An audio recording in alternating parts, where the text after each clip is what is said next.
तो पिछली क्लास में हम लोगों ने स्वर के बारे में पढ़ा और उसमें हम लोग स्वर के 3 प्रकार जिसमें ह्रस्व स्वर, दीर्घ स्वर और प्लुत स्वर को समझा।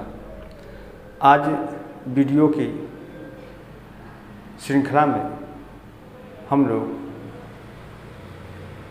स्वर के कुछ अन्य प्रकार भी समझेंगे। तो आइए शुरुआत करते हैं स्वरों के प्रकारों से। तो पिछली क्लास में हम लोग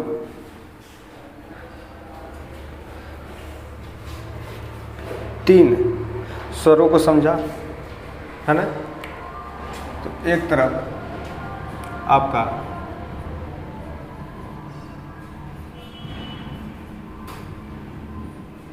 ह्रस्व स्वर,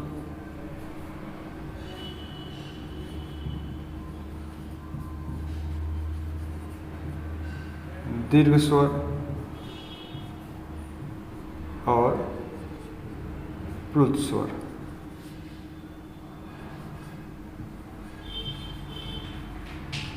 ये स्वर के 3 प्रकार हम लोगों ने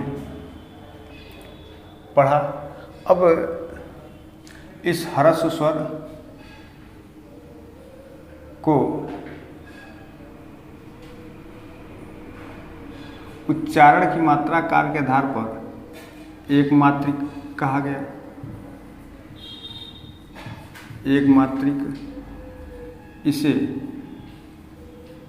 द्विमात्रिक और इसे त्रिमात्रिक।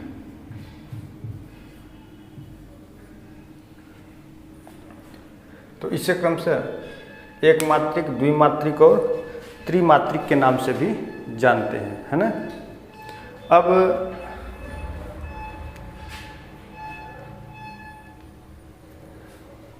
उच्चारण की मात्रा काल के आधार पर एक मात्रिक, द्विमात्रिक, त्रिमात्रिक, तो इसमें एक मात्रा का समय लगता है ना। एक मात्रा का समय, इसमें द्विमात्रा का समय लगेगा।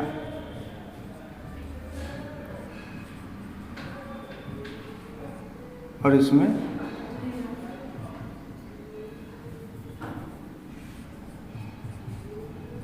तीन मात्रा का समय।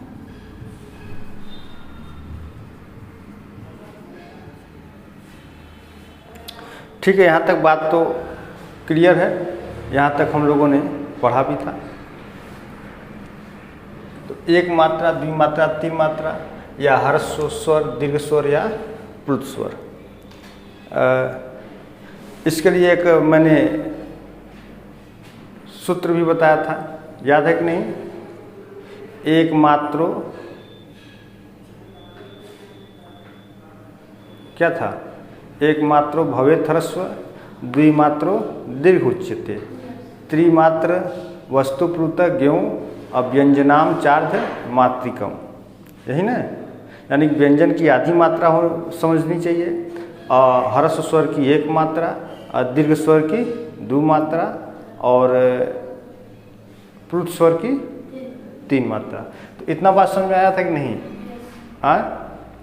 और ये प्लुत स्वर का प्रयोग कहाँ पे होता है? किसी को दूर से बुलाने में, है ना, चिल्लाने में, है ना, गाने में, इसमें प्लुत स्वर का प्रयोग होता है। जैसे किसी को दूर से बुलाना है तो उसमें रे का जो है कि खींच करके प्रयोग किया जाता है। तो र पर जो एक ही मात्रा है, उस एक ही मात्रा को खींच कर प्रयोग किया जाता है, तब वो क्या हो जाता है? प्लुत हो जाता है। ठीक है, यहाँ तक तो बात समझ में आ गया। ठीक, अब उसके बाद इन्हीं स्वरों के कुछ अन्य प्रकार भी हैं। तो कौन कौन से वो प्रकार हैं?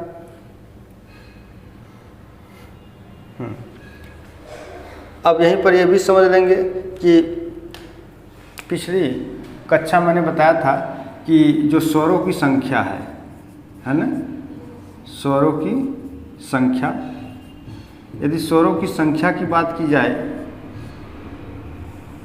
तो हिंदी में कितने हैं? हिंदी में 11 है। यदि इसी में अयोग वाह को ले लिया जाए,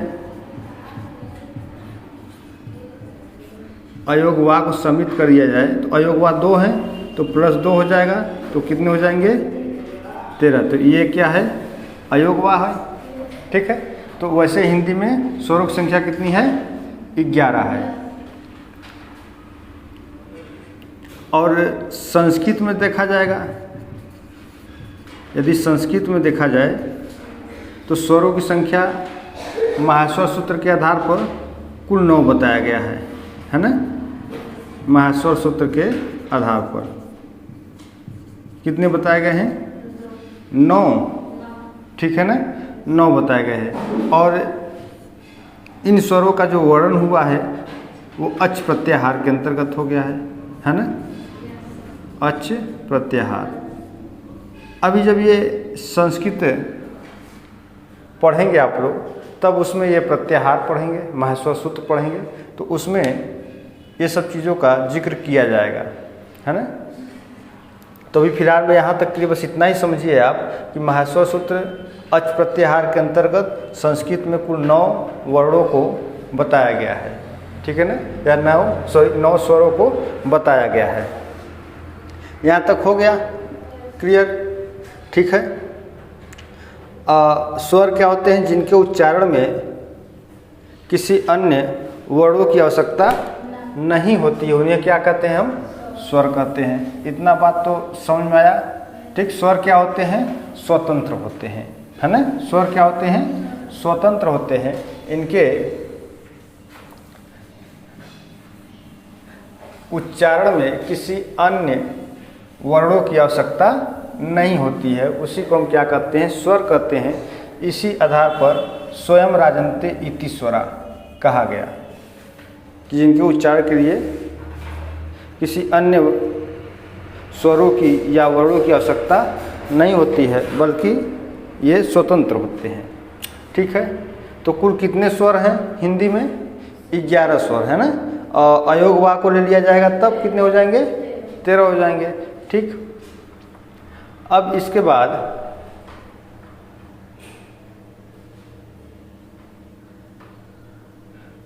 स्वरों के ये प्रकार हो गए, कुछ इसके अन्य भी प्रकार हैं, है ना? अच्छा, इसी में देखिए, हाँ दिखाई दे रहा है कि नहीं? दे रहा, दिखाई ना? चमक नहीं रहा है ना?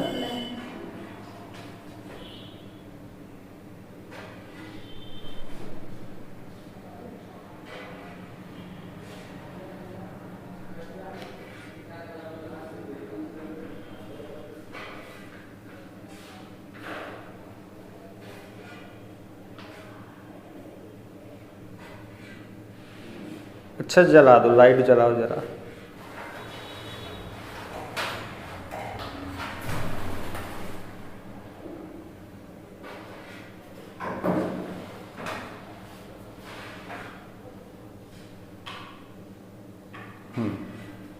चलिए, अब इसके बाद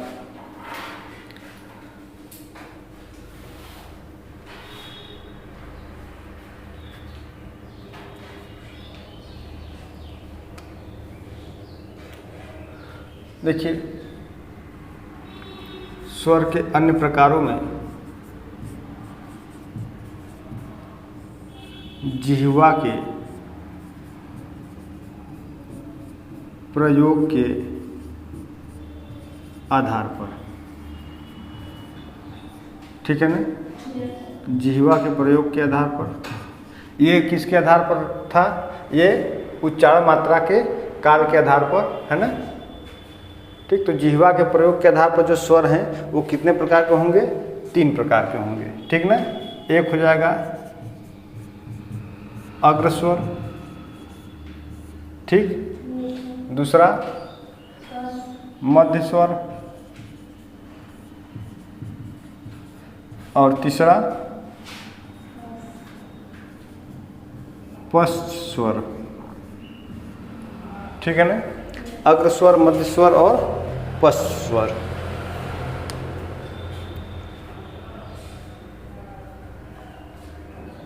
अच्छा, अग्र स्वर, मध्य स्वर और पश्च स्वर ये किसके आधार पर है? जिह्वा के प्रयोग के आधार पर है। इसका मतलब क्या हुआ कि जिन स्वरों के उच्चारण में जीभ का अगला भाग काम करेगा, है ना, उसे कौन सा स्वर कहेंगे? अग्र स्वर। जिन स्वरों के उच्चारण में जीभ का मध्य भाग यानी कि बीच वाला भाग कार्य करेगा, उसे क्या कहेंगे? मध्य स्वर। और जिनके उच्चारण में जीभ का पश्च भाग काम करेगा, है ना, या कार्य करेगा, उसे क्या कहेंगे हम? पश्च स्वर कहेंगे, है ना। अब देखिए, अब से अ आ इ यदि स्वर बोलना है तो ऐसे कितने जो है कि स्वर होंगे जिनमें जीभ का प्रयोग यानी कि जीभ का अगला प्रयोग कार्य करेगा। कौन सा होगा? हाँ, ई ए ऐ, ठीक है ना।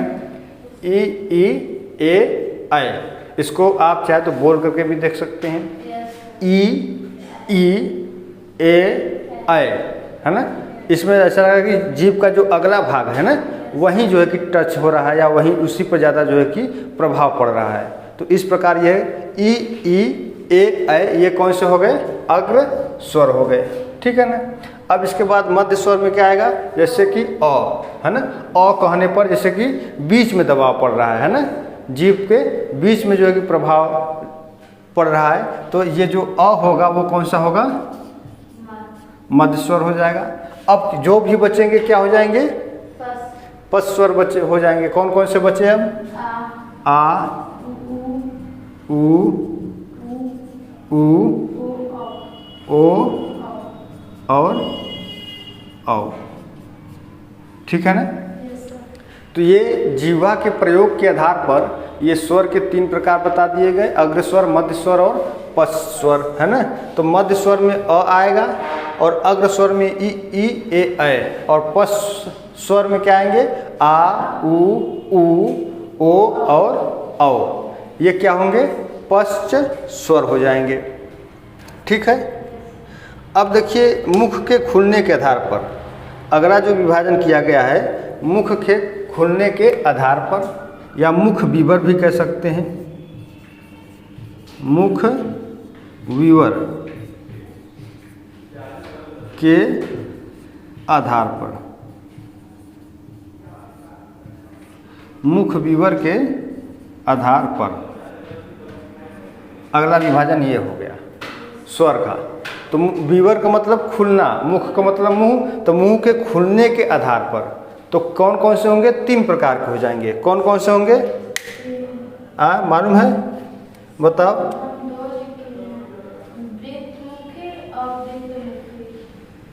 अच्छा, ठीक है, चलिए कोई बात नहीं। तो मुख के खुलने के आधार पर देखिए कौन कौन से होंगे। एक तो हो जाएगा आपका विवृत स्वर हो जाएंगे, ठीक है। विवृत स्वर, अर्धविपरीत, संवृत, है ना, अर्धविपरीत। अब चूंकि एग्जाम भी बहुत नज़दीक हो गया है ना, 9 तारीख को ही है ना। टल गया? कब हो गया? अब नहीं जी, एग्जाम सेंटर सब अलॉट हो चुका है, कैसे टल जाएगा? अब पता है, इसके बारे में हमें भी जानकारी नहीं है, लेकिन टलना नहीं चाहिए, है ना।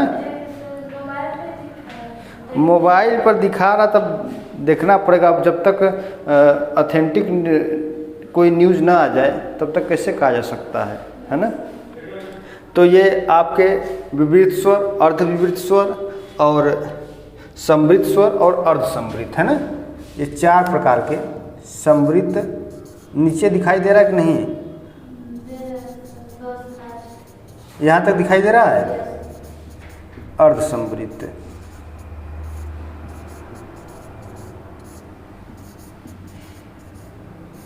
ठीक है ना। विवृत स्वर, अर्धविवृत स्वर, संवृत स्वर और अर्धसंवृत स्वर, तो ये 4 प्रकार के हो गए। मुख के खुलने के आधार पर कितने प्रकार के? 4 प्रकार के। अच्छा, विवृत का मतलब खुला हुआ, है ना, खुला हुआ। तो विपरीत का मतलब हुआ कि मुंह पूर्णतः खुल जाए, है ना, मुंह क्या हो, पूर्णतः खुल जाए। जैसे जैसे अ बोलिए, अ, तो अ बोलने पर थोड़ा सा खुल रहा है, आ पूरा खुल गया।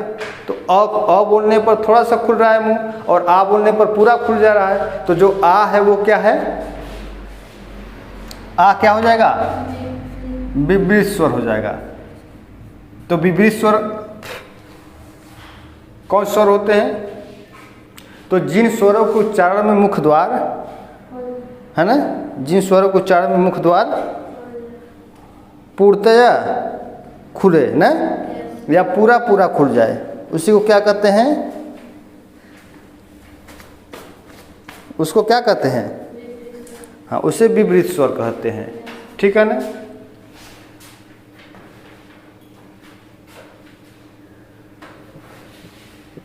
अब अर्ध विपरीत का मतलब क्या हुआ, आधा हो गया। विपरीत का मतलब पूरा और अर्ध विपरीत का मतलब आधा।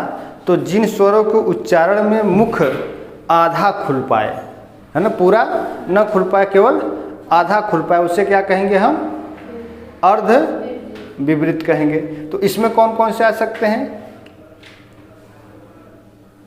बताओ, जैसे इसमें कौन कौन से आ सकते हैं, अ हो गया, ए हो गया, आय भी हो जाएगा, ठीक है ना, अ, ए।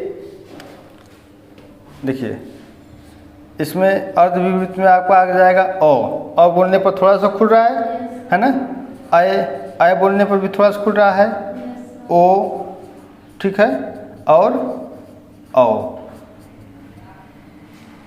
अ, ए, ओ और औ नहीं, औ नहीं होगा इसमें, ठीक है ना। इस पर जो चंद्राकार रूप में होगा तो अ, ए, ओ और औ, ठीक। तो ये क्या हो जाएंगे, अर्ध विपरीत स्वर हो जाएंगे। समृद्ध क्या होंगे, समृद्ध का मतलब, देखो विपरीत का मतलब खुला हुआ, तो समृद्ध का मतलब, विपरीत का विलोम होता है समृद्ध, तो विपरीत मतलब खुला हुआ, तो समृद्ध का मतलब कि बंद, है ना। तो जिन स्वरों के उच्चारण में मुख, है ना, बंद रहे, ठीक है ना, मुख क्या रहे, बंद रहे, तो उसको क्या कहेंगे हम, समृद्ध कहेंगे। और जिनके उच्चारण काल में थोड़ा सा मुख जो है कि क्या रहे, अर्ध समृद्ध का मतलब, तो जिन स्वरों के उच्चारण में मुख द्वार आधा बंद रहेगा, नहीं आधा नहीं खुला रहेगा, आधा बंद रहेगा। अब मुख पूरा बंद रहेगा तो किसी भी वर्ण का उच्चारण तो करना संभव है नहीं, है ना। पूरा मुंह बंद कर लीजिए तब तो उच्चारण तो हो ही नहीं पाएगा। लेकिन यहाँ पे बताया गया है विपरीत का मतलब पूर्णतः खुला हुआ, अर्ध विपरीत का मतलब आधा खुला हुआ, समृद्ध का मतलब बंद, और समृद्ध का मतलब आधा बंद, यही चीज़ हुआ, ठीक है ना। तो अब समृद्ध स्वर मतलब कि जिनके उच्चारण में मुख द्वार बंद रहेगा, है ना, उसे क्या कहेंगे, समृद्ध स्वर कहेंगे, ठीक है।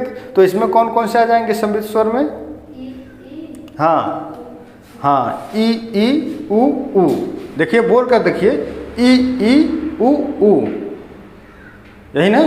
इसमें देख लग रहा है कि मुख द्वार खुल रहा है, बंद जैसा ही लग रहा है, ई उ ऊ, ई उ ऊ। तो इसमें क्या हो जाएगा, ई और उ, ये हो गए, ठीक। तो ई उ ये क्या हो जाएंगे, आपके समृद्ध हो जाएंगे। अब अर्ध समृद्ध का मतलब कि जिन स्वरों के उच्चारण में मुख द्वार आधा बंद रहेगा, है ना, जिसमें आधा बंद रहेगा वो क्या कहलाएगा, अर्ध समृद्ध कहलाएगा। इसमें क्या होंगे, अब क्या बचा,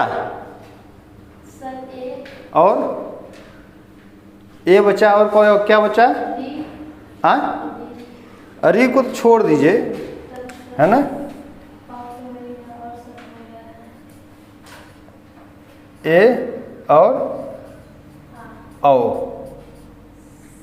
आ यहाँ पर हो गया है ना, विपरीत स्वर में आ हो जाएंगे, ठीक है ना। तो ये देखिए जीवा के प्रयोग के आधार पर, मुख विवर के आधार पर। तो मुख विवर के आधार पर 4 प्रकार के हो गए, है ना, विवृत स्वर, अर्ध विवृत स्वर, समृत स्वर और अर्ध समृत स्वर। ठीक है, ये हो गए। अब उसके अलावा और भी स्वरों का विभाजन किया गया है। एक होता है अनुनासिक, एक अनुनासिक, है ना। अनुनासिक का मतलब हाँ, जो मुख के साथ साथ नाक से भी स्वरों का उच्चारण हो, उसे क्या कहेंगे, अनुनासिक।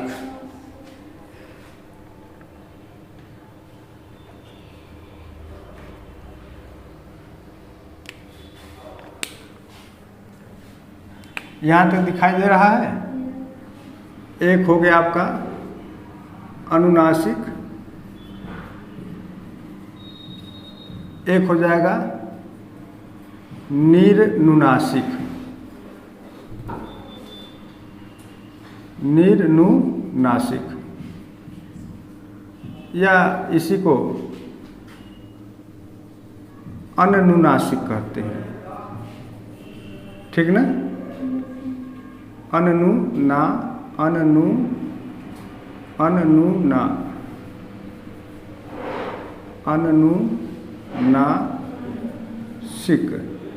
ठीक है ना। तो अनुनासिक, फिर दूसरा है निर्नुनासिक या अनुनासिक। ठीक है ना। तो इसमें अनुनासिक में नासिका का प्रयोग होगा, है ना। इसमें किसका प्रयोग हो जाएगा, नाम से ही लग रहा है नासिका, इसमें नासिका का प्रयोग हो जाएगा। और निर्नुनासिक में किसका प्रयोग होगा, इसमें नासिका का प्रयोग और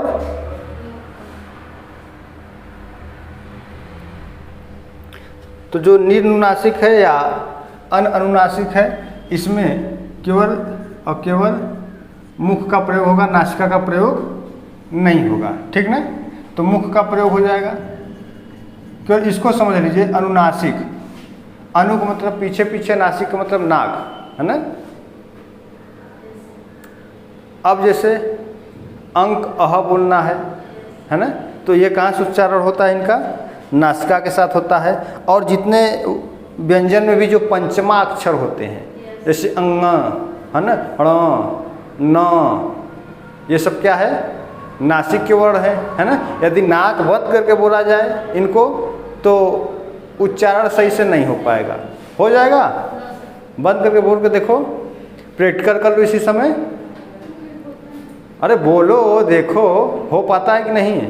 नाक बंद करके अंग बोलो, ऐसे नाक बंद करो, अंग अंग अंग, तो ऐसा लग रहा है जैसे नाक कंपन कर रहा है ना। ठीक है, तो ये क्या है कि अनुनासिक हो गया। ठीक है ना। अब इसमें जैसे अंक हो गया, है ना, आ हो गया, ई हो गया, ये सब क्या है, क्यों,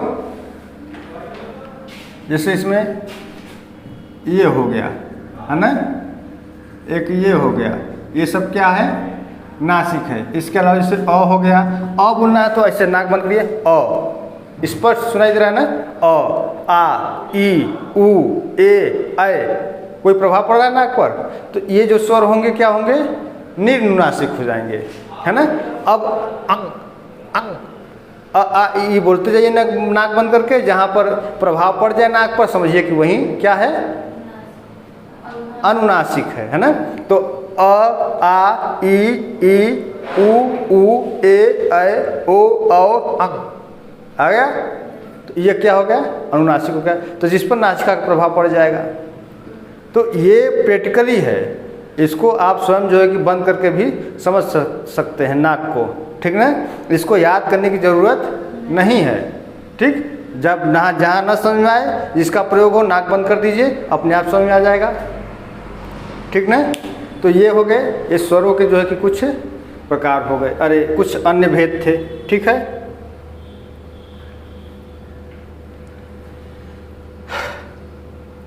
अब देखिए, एक संयुक्त स्वर भी होते हैं, कुछ स्वर संयुक्त भी होते हैं ना। कुछ स्वर कैसे होते हैं, संयुक्त स्वर होते हैं। संयुक्त स्वर का मतलब जो दो स्वरों के मिलने के पश्चात बने हों उसी को हम क्या कहेंगे? संयुक्त स्वर कहेंगे। जैसे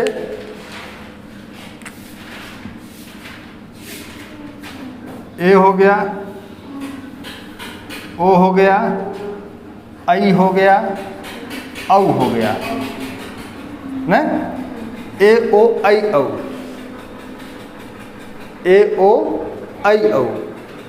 हालांकि होना चाहिए ए आई ओ औ, ठीक है ना, लेकिन ये लिखा हुआ तो कोई दिक्कत नहीं है, ए ओ आई औ, ठीक है ना। ये क्या है? संयुक्त स्वर है। अब ये बने कैसे हैं? दो स्वरों से, ठीक है, अ प्लस ई, अ प्लस ई, हर्ष ई, क्या बन गया? ए बन गया। अब उसके बाद अ प्लस उ, क्या बन गया? ओ बन गया, ठीक ना।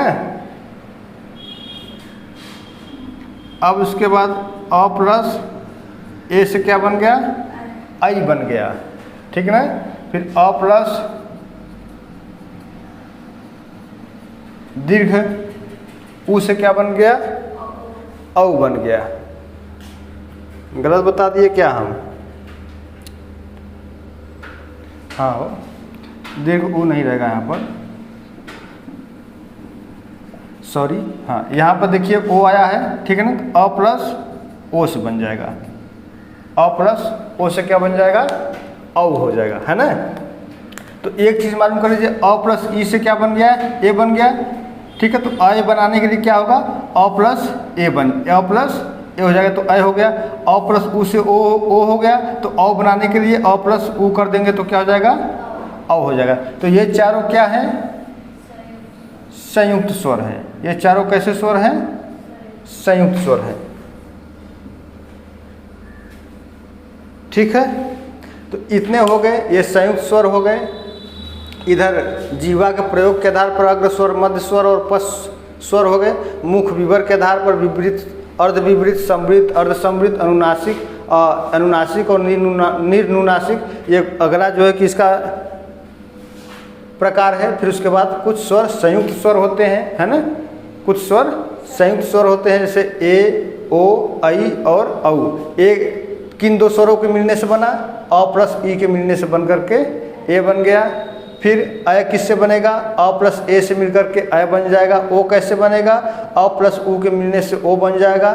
फिर औ कैसे बनेगा? अ प्लस ओ के मिलने से क्या बन जाएगा? औ बन जाएगा, ठीक। तो ये कैसे स्वर हैं? संयुक्त स्वर, या इन्हीं को हम क्या कहते हैं? मिश्रित स्वर कहते हैं। क्या कहते हैं? मिश्रित या संयुक्त, है ना।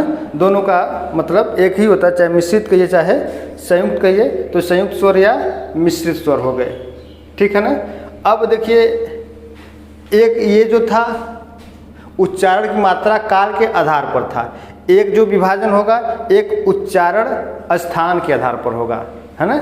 उच्चारण के स्थान के आधार पर, ठीक है ना। उच्चारण के स्थान के आधार पर, तो उच्चारण स्थान के आधार पर,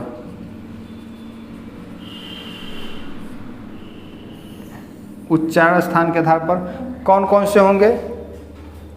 देखिए, हमारे मुख के अंदर कुछ ऐसे अंग है या भाग है ना, उनसे स्पर्श करते हुए स्वर या व्यंजन बाहर की ओर निकलते हैं, है ना।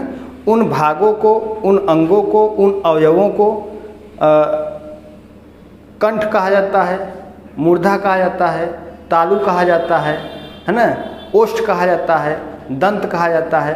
तो इन सभी भागों से कुछ न कुछ जो है कि वर्ण, स्वर हो या व्यंजन हो, स्पर्श करते हुए बाहर की ओर निकलते हैं, है ना। तो उसी के आधार पर बताया गया है कि उच्चारण स्थान के आधार पर, है ना, उच्चारण के स्थान के आधार पर बताया गया है। तो उच्चारण स्थान के आधार पर क्या क्या हो सकते हैं? जैसे मान लेते हैं कि कंठ हो गया, तालु हो गया, मूर्धा हो गया, है ना, ये सभी हो जाएंगे, ठीक। तो जैसे मान लेते हैं कि कंठ हो गया, ठीक। तालु हो गया, मूर्धा हो गया,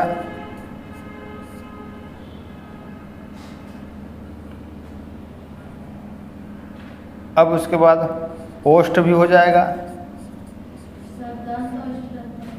नहीं, दंत भी रहेगा, ओष्ठ भी रहेगा, बहुत से होते हैं। अभी जब हम उच्चारण स्थान पढ़ाएंगे तो उसमें सब बताएंगे, उसमें स्वर, व्यंजन, विसर्ग, ये जितने भी होंगे सब आ जाएंगे, ठीक है ना। तो अभी तो क्या ऐसे ही विभाजन बता रहे हैं कि उच्चारण स्थान के आधार पर, जैसे कंठ हो गया, तालु हो गया, मूर्धा हो गया, ओष्ठ हो गया, है ना। तो जैसे अ और आ, ये जहाँ से अ का उच्चारण हो रहा है ना, अ आ, जीभ को देखेंगे, मुंह को नहीं, जहाँ पे जीभ टच कर रहा है। अरे पेटकली कर लो ना बोल के, क्यों जी, आ,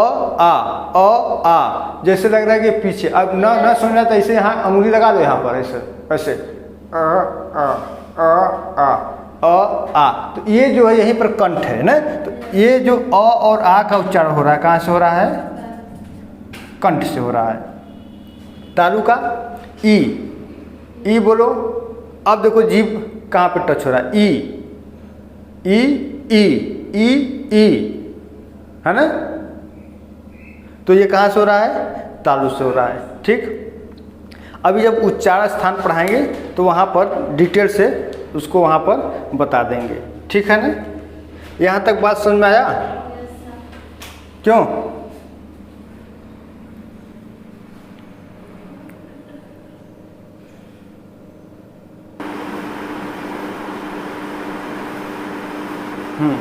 जब वर्णों का उच्चारण स्थान बताएंगे उस समय, तो उसमें व्यंजन और स्वर सभी आ जाएंगे, ठीक है ना। उस समय यहाँ की जो चीज़ें हैं वहाँ पर डिटेल से बता दिया जाएगा, ठीक है ना। इसको मिटा दूँ मैं, ठीक। अब इसके बाद हम लोग व्यंजन, अब इसके बाद व्यंजन, हाँ क्या चीज़, हाँ, वर्णों का उच्चारण स्थान जब बताया जाएगा तो उसमें बता दिया जाएगा, ठीक है ना, कि अ और आ का उच्चारण स्थान कहाँ से होगा, ई का उच्चारण स्थान कहाँ से होगा, ऊ का उच्चारण स्थान कहाँ से होगा। ऐसे ही देख रहे हो ना, अ आ कंठ, ई तालु, ऊ कहाँ से हो रहा है, मूर्धा से। मूर्धा जानती भी हो कि नहीं? जब मुख के अंदर के ये जो कंठ है, तालु है, मूर्धा है, इन तीनों को समझना है। ये तीनों कहाँ पे है, तो कंठ यहाँ पे है, तालु, हाँ, ओठ से आ रहा है, तो ये ओठ हो गया। ये कहाँ से आ रहा है, ओ। अब इसको जरूर ध्यान में रखी रहना, ये जो संयुक्त स्वर है, देखो अ का उच्चारण स्थान कहाँ से है, अ का उच्चारण स्थान कहाँ से था, कंठ से। ई का उच्चारण स्थान तालु से, तो ए का उच्चारण स्थान कंठ प्लस तालु, तो कंठ तालु हो जाएगा, ठीक ना। इसको ध्यान में रखे रहना संयुक्त स्वर को, बस, है ना। खाली देखने में लगता है कि ये क ख ग घ ङ आ ई ऊ पढ़ लीजिए, इसको जब इसका विश्लेषण करने जाइए तब पता चलता है कि इसमें कितनी कठिनाई है, ये कैसे बने होंगे, है ना। और तुम लोग जब टेट सीटेट का एग्ज़ाम देना तो इंग्लिश की जगह संस्कृत ही लेना, मतलब हिंदी एक लैंग्वेज रहेगा, एक लैंग्वेज और उसके साथ रहेगा, या तो अंग्रेजी ले लो, या तो संस्कृत ले लो, या तो उर्दू। तो हिंदी इंग्लिश संस्कृत में तीनों में से एक ही किया जाएगा? दो ठो, हाँ, 2 लैंग्वेज होगा। जब टेट का एग्ज़ाम दोगी तो देखो, टेट का एग्ज़ाम देते समय 5 चीज़ें होंगी, है ना। तो सबसे पहले भाषा होगा, ठीक है ना। भाषा 2 प्रकार की, ये टेट के लिए है, चलो यूपी टेट हम मान लेते हैं, तो भाषा 2 हो जाएंगे। एक आपका पर्यावरण हो जाएगा, एक आपका चाइल्ड डेवलपमेंट हो जाएगा, या चलो मान लेते इसको मनोविज्ञान बोल देते हैं, ठीक ना। तो भाषा हो गया, पर्यावरण हो गया, और उसके बाद अब आपका आ जाएगा एक तरफ गणित भी होगा, ठीक है ना, और एक तरफ मान लेते हैं कि साइकोलॉजी पूछता है, ठीक ना, ठीक है, साइकोलॉजी पूछता है। तो अभी देखिए एक ये हो गया, 2 हो गया, 3, 4 और ये 5, प्रत्येक में से 30-30 क्वेश्चन, ठीक ना। प्रत्येक में से 30-30 क्वेश्चन कितने हो गए? 150 क्वेश्चन हो गए। तो अब भाषा में एक तो तुम्हारा हिंदी चलो अनिवार्य रूप में हो गया, अब इसके साथ चाहे अंग्रेजी ले लो चाहे संस्कृत ले लो, ठीक ना। अंग्रेजी लोगी तो कठिन पड़ जाएगा, संस्कृत और हिंदी, केवल संस्कृत पढ़ लो तो हिंदी तैयार हो जाएगा, हिंदी पढ़ने की जरूरत नहीं है, संस्कृत पढ़ लो तो हिंदी तैयार हो जाएगा। ये जो बताया जा रहा है ना, ये सब संस्कृत था, वो भी अभी पूरा संस्कृत के दृष्टि से नहीं बताया गया। अभी माहेश्वर सूत्र और जब प्रत्याहार ये सब पढ़ लोगी तो तुम्हें संधि एकदम बिल्कुल हलवा हो जाएगा, ये वर्ड का उच्चारण स्थान भी बहुत आसानी से आ जाएगा, सब कुछ आसान हो जाएगा। लेकिन वो उसको पढ़ना थोड़ा सा कठिन है, समझना थोड़ा सा कठिन रहेगा, लेकिन समझ में आ जाएगा। तो संस्कृत को मान चलो कि यह एक गणित ही है और दुनिया का सबसे शुद्ध व्याकरण माना जाता है संस्कृत को। इसमें हाँ नहीं, बस यही 5 सब्जेक्ट पूछे जाएंगे, ठीक है। तो अंग्रेजी यदि ले लोगी तो अंग्रेजी और हिंदी थोड़ा थोड़ा मैच करता है, लेकिन संस्कृत और हिंदी का मतलब यह है कि हम संस्कृत पढ़ लेंगे, हिंदी तैयार हो जाएगा। हिंदी तब नहीं पढ़ना पड़ेगा, सिर्फ संस्कृत पढ़ना पड़ेगा। संस्कृत पढ़ लीजिए, अपने आप हिंदी पूरा तैयार हो जाएगा, ठीक। तो एक सब्जेक्ट पढ़ो, 2 काम कर जाएगा। यहाँ हिंदी भी पढ़ो, अंग्रेजी भी पढ़ो, अंग्रेजी आएगा भी नहीं, अंग्रेजी मुझे भी नहीं आता है बहुत ज़्यादा, ठीक। अब इसके बाद है व्यंजन। क्या है? व्यंजन, ठीक। अब व्यंजन को देखिए, संस्कृत के माहेश्वर सूत्र में जब जाएंगे आप तो हल प्रत्याहार के अंतर्गत सभी व्यंजन आते हैं। हाइवरट के ह से लेकर के हल के ल तक के सभी जो वर्ड होते हैं वो व्यंजन के अंतर्गत गिने जाते हैं। इसलिए व्यंजन को एक नाम दिया गया है हल। क्या नाम दे दिया गया? हल। हल क्या है? प्रत्याहार है, ठीक ना। अभी ये तो केवल एक तरीके से बताया जा रहा है, जब उसमें बताया जाएगा टेट उट की दृष्टि से तब उसमें डिटेल से बताया जाएगा, ठीक ना। अभी इस पर बहुत ज़्यादा फोकस करने की जरूरत नहीं है। अभी केवल व्यंजन हम समझते हैं कि व्यंजन क्या होते हैं, है ना। तो अभी तक हम लोगों ने ये समझा कि स्वर क्या होते हैं। तो स्वर क्या होते हैं कि जिनके उच्चारण में किसी अन्य वर्ण या स्वरों की आवश्यकता नहीं होती है। जैसे अ बोलना है तो स्वतंत्र है अ बोल सकते हैं, आ बोलना है स्वतंत्र है आ बोल सकते हैं। तो जो स्वर होते हैं स्वतंत्र होते हैं, इनके उच्चारण किसी अन्य वर्णों की आवश्यकता नहीं होती, उन्हें स्वर कहते हैं। जबकि व्यंजन ठीक इसके विपरीत होता है, इनके उच्चारण में स्वर की आवश्यकता होती है। बगैर स्वर के व्यंजन उच्चरित नहीं हो सकते हैं, है ना।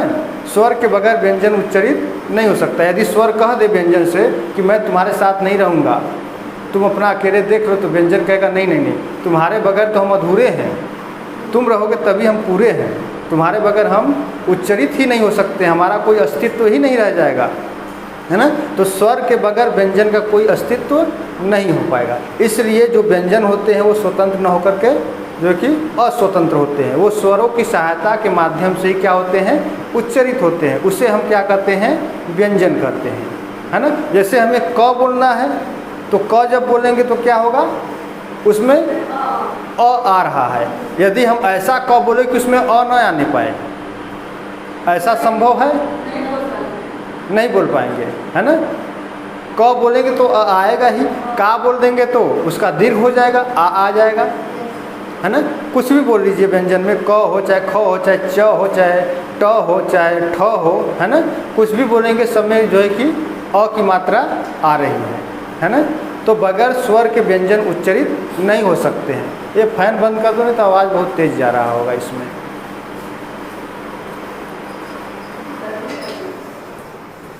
ठीक, तो बगैर स्वर के व्यंजन उच्चरित नहीं हो सकते हैं। ठीक है ना। चलिए अब देखिए, जो व्यंजन होते हैं, व्यंजन की आधी मात्रा होती है। जैसे मैंने अभी पिछले क्लास में सूत्र में बताया था कि एक मात्रो भवेत् ह्रस्व, द्विमात्रो दीर्घ उच्यते, त्रिमात्रस्तु प्लुत ज्ञेयो, व्यंजनाम चार्ध मात्रिकम, यानी कि व्यंजन की आधी मात्रा होती है। व्यंजन कितनी मात्रा होती है? आधी मात्रा होती है। व्यंजन पूर्णतः मात्रा में नहीं होता है। जैसे हमें क लिखना है, ये क लिख दिए, ठीक है ना, तो ये शुद्ध रूप से व्यंजन हमने नहीं लिखा है, ये व्यंजन नहीं कहलाएगा। इसको हम वर्ण कह सकते हैं लेकिन व्यंजन नहीं कह सकते। अब इसको व्यंजन बनाना है तो ऐसे हम लिखेंगे, इस पर जब हलंत की मात्रा दे देंगे तो क्या हो जाएगा? ये व्यंजन हो जाएगा, है ना। तो ये शुद्ध व्यंजन है, हलंत आ गया। अब हलंत आने का मतलब कि इससे जो अ है बाहर हो गया, अ क्या हो गया? बाहर हो गया। ठीक, तो ये जो हलंत लगा ये यही, इसी को आधी मात्रा के नाम से जाना जाता है। ठीक ना। इसीलिए व्यंजन की कितनी मात्रा होती है? आधी मात्रा होती है। ठीक ना।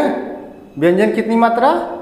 आधी मात्रा। ठीक, ये पूछा जा सकता है, आप पूछ भी लिया जाएगा कभी कि व्यंजन की कुल कितनी मात्रा होती है। अब दे देगा 1, 2 आधा 3, है ना।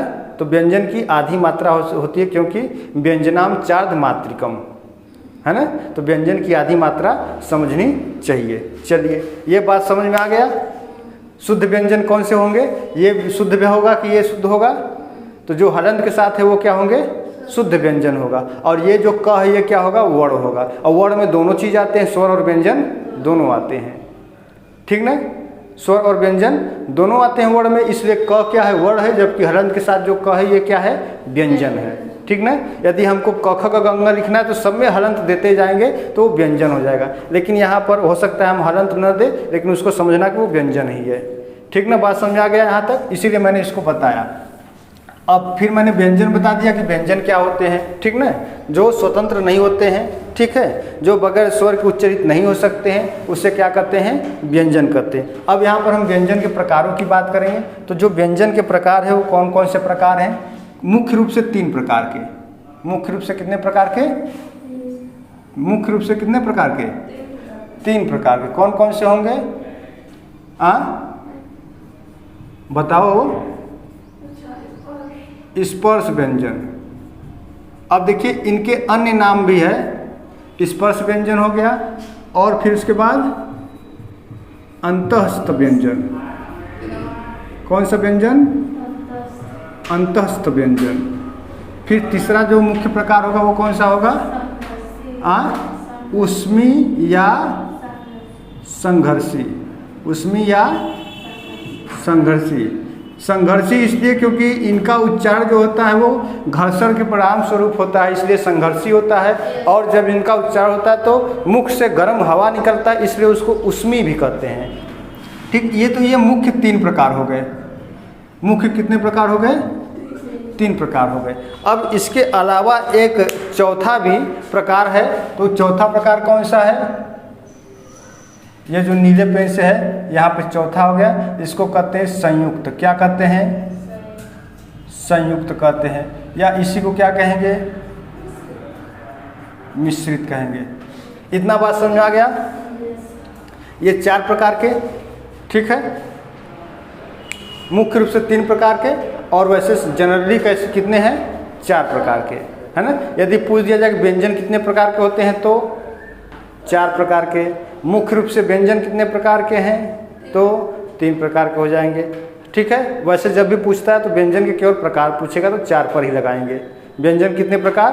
तो 4 प्रकार। मुख्य रूप से पूछ दिया तो 3 प्रकार। वैसे पूछा जाएगा तो केवल व्यंजन के प्रकार। अब देखिए स्पर्श व्यंजन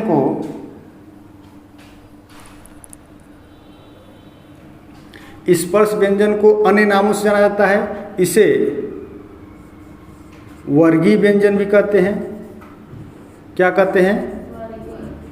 वर्गीय व्यंजन भी कहते हैं, और इसी को उदित व्यंजन भी कहते हैं। क्या कहते हैं? उदित व्यंजन भी कहते हैं। ठीक। और व्यंजन मूल रूप से कितने प्रकार के होते हैं? मूल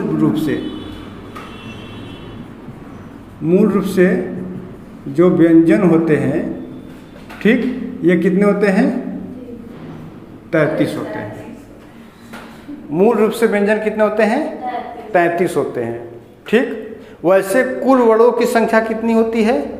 52 होती है। अभी इसी में सब हम बता देंगे कहाँ कहाँ से 52 आएंगे। ठीक ना?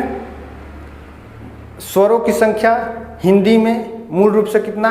11। ठीक है, अंक अह अयोगवा को जोड़ देंगे तो 13 हो गया। ठीक है, और संस्कृत में तो 9 होता है महास्वर सूत्र के आधार पर।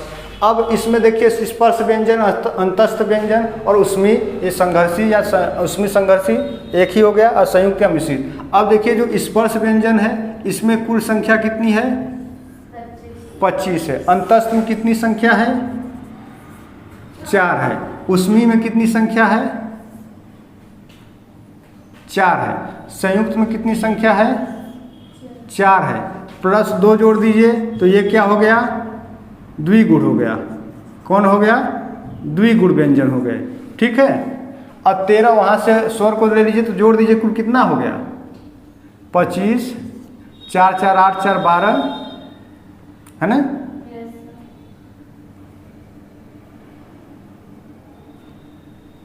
तो 25 हो गया, 13 हो गया। ठीक है, और इसमें कितना जोड़ देंगे हम? चलिए मान लेते हैं ये 12 हो गया। तो 3 2 5 2 7, और फिर 1 1 2 और 2 4, 4 3 12। कहाँ से गड़बड़ हो रहा है भाई? 52 होना चाहिए, देखता हूँ मैं।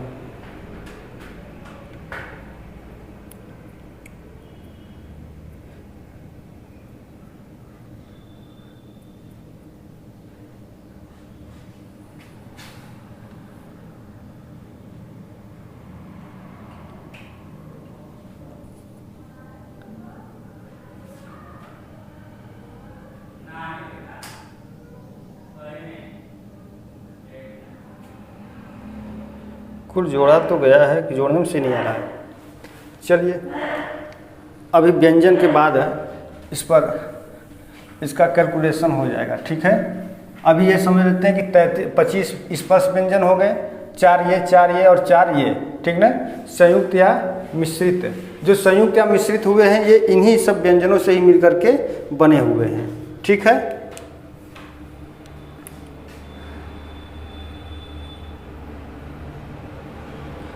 जब कोई चीज़ दिमाग से चला जाता है तो उसी पर दिमाग अटका रहता है ना?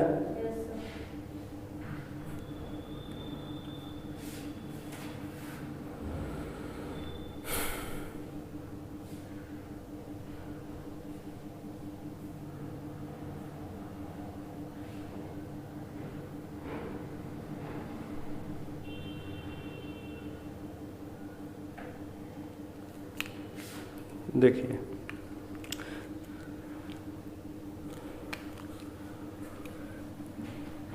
यहाँ लिख दिया जा रहा है। अब इसको क्लियर करके ही आगे बढ़ा जाएगा। स्पर्श हो गए, कितने हो गए? 25 हो गए। ठीक ना? अंतस्थ कितने हो गए? 4 हो गए।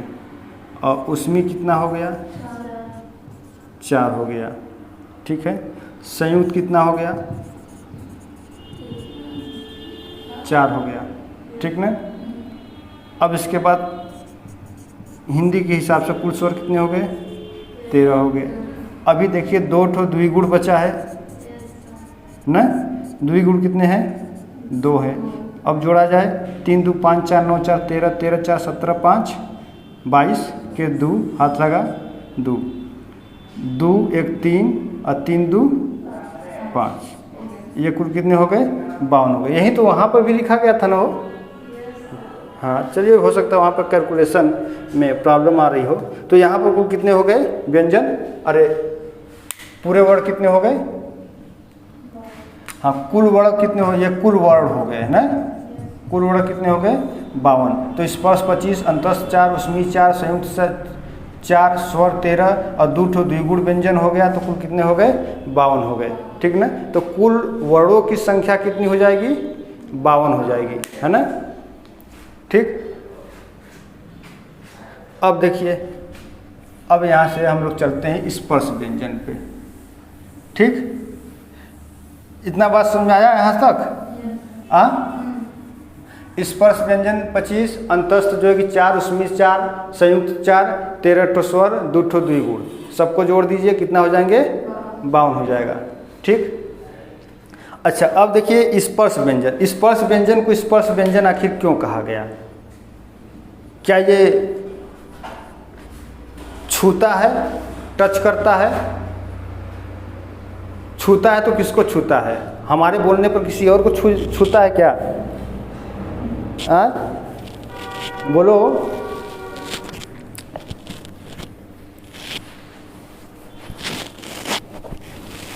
देखिए, इन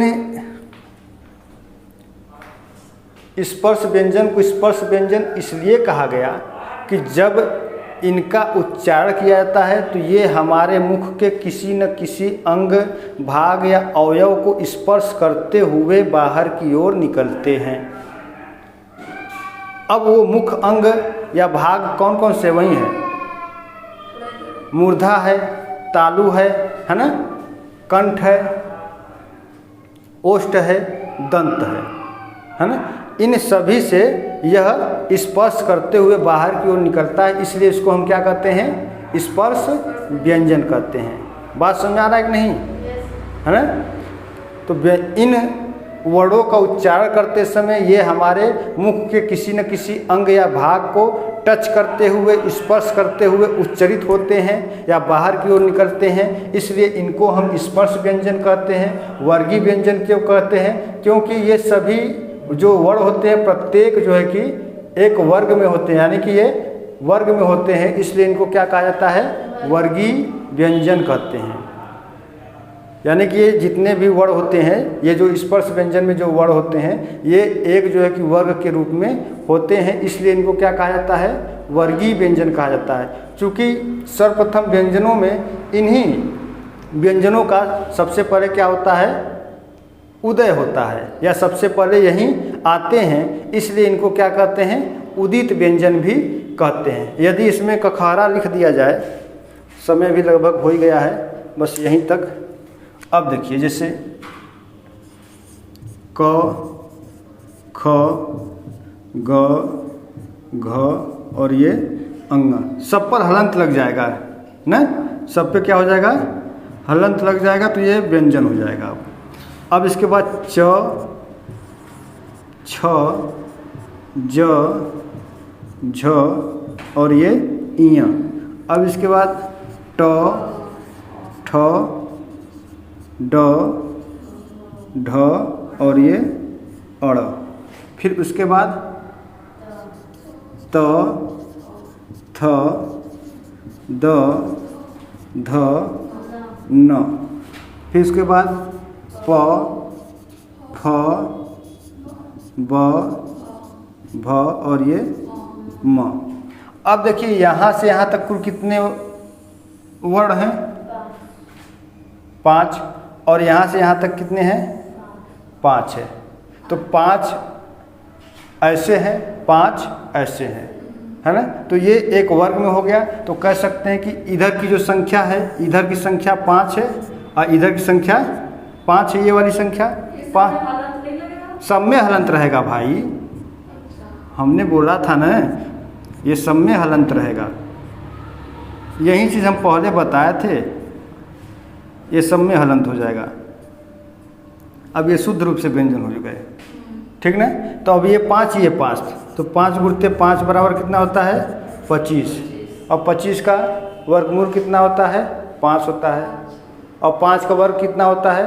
25 होता है। इसलिए इनको वर्गीय व्यंजन या वर्गीय अक्षरी व्यंजन के नाम से भी जाना जाता है। और उदित व्यंजन क्यों कहते हैं? क्योंकि सबसे पहले देखिए, जब आप व्यंजन लिखेंगे तो सबसे पहले यही एक क्रम से आते हैं।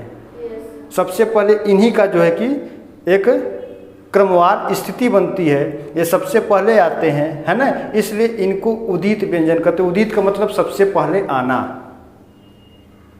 उदित का मतलब यही होता है ना, जो सबसे पहले आ रहा है। जैसे कि सूर्य का उदय हो रहा है तो सबसे पहले सूर्य आ रहा है, इसलिए उसका उदय हो रहा है, तो इसलिए इसी आधार पर इसको क्या कहा गया, उदित व्यंजन के नाम से भी जाना जाता है। तो कुल कितने हो गए इसके नाम, स्पर्श व्यंजन, वर्गीय व्यंजन और उदित व्यंजन। ये तीनों एक ही हैं, तीनों क्या हैं, एक हैं। चाहे स्पर्श व्यंजन कहिए, चाहे वर्गीय व्यंजन कहिए, चाहे उदित व्यंजन कहिए, ये सभी क्या होंगे, ये एक ही नाम है ना, एक ही नाम है, तीनों का अलग अलग रूप से है, स्पर्श व्यंजन, वर्गीय व्यंजन और उदित व्यंजन। ठीक है, इतना बात समझ में आ गया। पूछा जाए स्पर्शी व्यंजन कुल कितने होते हैं, 25। वर्गीय व्यंजन कितने होते हैं, 25 हो गया। ठीक है, उदित व्यंजन कितने होते हैं, 25 ही हो गए। ठीक ना, इनमें व्यंजनों की ये कुल संख्या हो गई। ठीक, तो ये वर्गों के रूप में होते हैं ना, ये सभी एक वर्गों के रूप में, इसलिए इनको हम वर्गीय व्यंजन के नाम से जानते हैं। अब स्पर्श व्यंजन क्यों कहते हैं, क्योंकि इनका उच्चारण हमारे मुख के किसी न किसी अंग या भाग से स्पर्श करते हुए होता है, इसलिए इनको हम स्पर्शी व्यंजन के नाम से जानते हैं। अब उच्चारण हम इनका देखेंगे कल की क्लास में, बिल्कुल एक्सपेरिमेंटल के साथ और प्रैक्टिकली करते हुए, कि ये हमारा जो जीभ है वो मुख के किस किस भाग को छू रहा है ना, यहीं से हम देख लेंगे तो आपका 50% उच्चारण स्थान याद हो जाएगा। ठीक, इसका हम जो है कि बिल्कुल प्रैक्टिकली तरीके से हम लोग देखेंगे कि ये कहाँ कहाँ पे टच कर रहा है। ठीक है, जैसे मान लेते हैं क बोलना है, क बोलना है, इसी को बोलिए, बस ये वाली लाइन बोलना है, क च ट त प, इसको बोलना है, इधर को नहीं बोलना है। जहाँ से क का उच्चारण होगा वहीं से ख होगा, वहीं से ग होगा, वहीं से घ होगा, वहीं से ङ होगा। जहाँ से च का उच्चारण होगा वहीं से च के बाद छ का होगा, ज का होगा, झ का होगा, इ का होगा। यानी कि जो क का उच्चारण होगा वहीं ख ग ग अंग का होगा, जो च का उच्चारण होगा वहीं छ ज ज और झ इया का होगा। जहाँ से ट का होगा वहीं से ठ का होगा, वहीं से ड का होगा। तो हमको सिर्फ इसका उच्चारण करना है। अभी आप प्रैक्टिकली कर लीजिए। क बोलेंगे, क बोलो, ऐसे नहीं बोलना है, सही से शुद्ध रूप से बोलो, बोलो क क क। हमको नहीं, महसूस करो कि हमारा जो जीवा है वो हमारे मुख के किस भाग को टच कर रहा है। बोलो क। अब बोलो च, फिर से बोलो क, फिर से बोलो च। जीभ कहाँ कहाँ जा रहा है, ऐसा लग रहा है क बोलने पर जीभ थोड़ा सा पीछे की ओर दबाव डाल रहा है ना, च बोलने पर थोड़ा सा जीभ आगे की ओर जा रहा है। हो रहा है कि नहीं सर? बोलो क। ए लड़की, तुम क्या चुप हो जी, क्या बोल रही हो? बोलो क, ऐसे ख नहीं, क बोलो, क बोलो, सही से बोलो। क च ट, क्या महसूस हुआ? क च ट, जोर से बोलो, पूरा जबान को हिलाते हुए बोलना है, इन्हें क च ट ऐसे नहीं, क च ट ऐसे बोलो ना। ए देखो, शर्मा जाओगे तब तो नहीं कुछ आ पाएगा। पढ़ते समय शर्माना नहीं चाहिए, जो शर्मा गया तो समझो कुछ नहीं होगा। पढ़ाई लिखाई शर्माने वाली चीज़ें नहीं होती है, इसको हमें सीखना है। तो हर जो है कि पैतरा आजमाना होगा। ऐसा शर्मा जा बुझ जाता तो होगा तो लोग का नहीं। क बोलो मेरे साथ, क। ए तुम भी बोलो, उसको हटाओ, बोल तो रहा है। हाँ बोलो, क च ट त प, फिर से बोलो, क च ट त प। प कहाँ से हुआ? होठ पकड़ लो, ऐसे बोलो, प बोलो, प बोलो, प देखो अपने आप ये उंगली को ऊपर ले जा रहा है। प यानी कि प बोलने के लिए हमें होंठ का जो है कि स्पर्श करना होता है, यानी कि होंठ स्पर्श करते हैं और पूर्णतया स्पर्श होता है, 100% होता है उसमें। यदि हम 99.9% स्पर्श करा के हम नहीं बोल सकते, यानी कि 1% निकाल दिया जाए तो प नहीं बोल सकते हैं। जिसका होंठ कटा हो, होंठ काट दीजिए दोनों होंठ और उससे प बुलवाइए, प बोल ही नहीं पाएगा। और जिसके पास दांता ना हो, जैसे बूढ़े लोग होते हैं तो उनको जो है कि ना, जो दांत वाले हैं ना, कौन कौन से दांत वाले हैं? त, थ, द, ध, न, ये कौन से हैं? दांत वाले हैं। क्या है ये? दांत वाले वर्ण हैं। तो जिनका दांता नहीं होता वो त नहीं बोल पाता है सही से, तो बोला ऐसे ही बोलेगा त। हो गया यहीं पर पेटकली रूप से। अब कल और जो है कि अच्छे से पेटकल करके हम लोग इसका व्यंजन का, स्पर्श व्यंजन का ये पूरे 25 का हम लोग जान लेंगे, ठीक ना। तो क च ट त प, इसी को कहते हैं कू चू टू तू पू। हाँ, बस ऊ का मात्रा लगा दो ना, क च ट त प याद हो गया। उसके बाद कू चू टू तू पू, कू चू टू तू पू। तो कूचू टू तू पू एते उदित न, कूचू टू तू पू एते उदित, यही उदित है न। मतलब कि देखिए इसका नाम कैसे पड़ा, उसका सब कुछ है एकदम क्लियर हो जाएगा, कोई इसमें दिक्कत समस्या नहीं होगी। हालांकि इसको मिटाने की आवश्यकता नहीं है, कल यहीं से शुरुआत होगी।